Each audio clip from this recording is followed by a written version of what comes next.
My name is Rachel, and I'm 33 years old, a mother to 3 beautiful little girls, Emma, Grace, and Olivia. And they are my entire universe, my reason for breathing, for trying, for surviving. Because life has not been kind to me, not since I was a child when I lost my mother far too soon, and not when my husband walked out the door without a goodbye just after Olivia was born, leaving behind only silence and unpaid bills, never calling, never sending a dollar, just gone.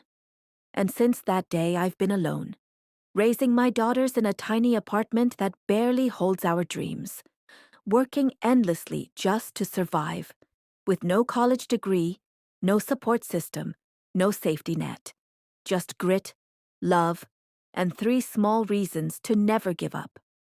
And so I drive a taxi, not even my own, renting it every month and praying I make enough to cover both the rental and the rent.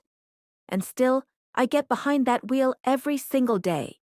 Sick or not, exhausted or not, even when I want to scream or cry.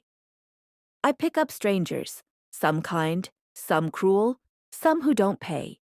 And I keep going because I have to feed my girls, I have to clothe them, I have to keep the lights on, and sometimes late at night, when they're asleep, I sit beside their tiny beds, watching their chests rise and fall, brushing their hair away from their faces, whispering I love you with a lump in my throat, and tears I won't let fall. Because no matter how hard it gets, I want them to have the life I never did, to grow up happy, safe, and full of dreams. Until one cold, rainy night, I was driving the girls home, Emma in the front seat, Grace and Olivia huddled in the back, and the storm was fierce, wind like knives, and roads like glass. And Olivia, only 5, said, "Mommy, I'm cold." And I said, "We're almost home, baby." Trying to hide the fear in my voice as I held the wheel with trembling hands, and then suddenly, blinding light, crushing sound, searing pain, blackness, and when I opened my eyes, I was in a hospital room, ceiling white, air sharp with medicine, machines beeping, and panic hit me like lightning. "My daughters," I croaked, but my throat was raw and dry, and a nurse gently held my hand and said, "They're okay. They're here." And seconds later, 3 little bodies burst into the room crying, "Mommy!" and wrapped themselves around me, and I held them tighter than I ever had before, sobbing into their hair. And then the doctor came in, somber, serious. My leg was broken. I needed surgery. I needed weeks to recover, and all I could think was, but I have to work. I have rent. I have mouths to feed. And then the worst part. The car I was renting was totaled. And even worse, I had crashed into a luxury vehicle worth more than my life. And the owner wanted $20,000. Money I didn't have, a future I couldn't afford. And I broke down, covering my face, feeling like a failure while my babies cried beside me, helpless. And then the world did something I never expected. My story spread online, strangers saw the photos, read the pain, and something amazing happened.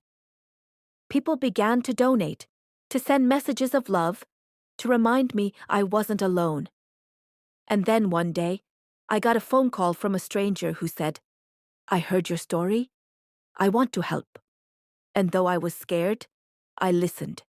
And 2 days later, a group walked into my hospital room with flowers, toys, and warm clothes for my girls.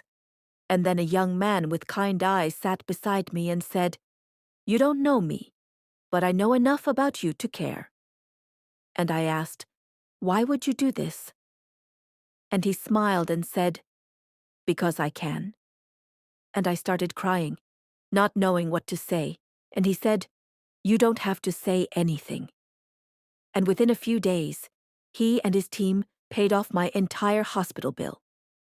And then one day, They took me and my girls to a beautiful house with space and light and laughter, and said, "This is yours. You don't have to pay rent again." And I dropped to my knees and cried like a child, whispering, "Is this real?" And they said, "Yes, this is your new beginning." And for the first time in my life, I had a home. And then that same man asked, "What's your biggest dream?" And I wiped my tears and said, "To open a supermarket?" And he smiled and said, "Then let's make it real." And months later, I opened the doors to my own store. Fresh bread, fruits, warmth, and people. And I was no longer a desperate mother renting taxis. I was a business owner, a provider, a warrior. And I will never forget that man or the kindness he brought into my life, because he showed me that good people still exist, that miracles are real, and that hope is stronger than pain.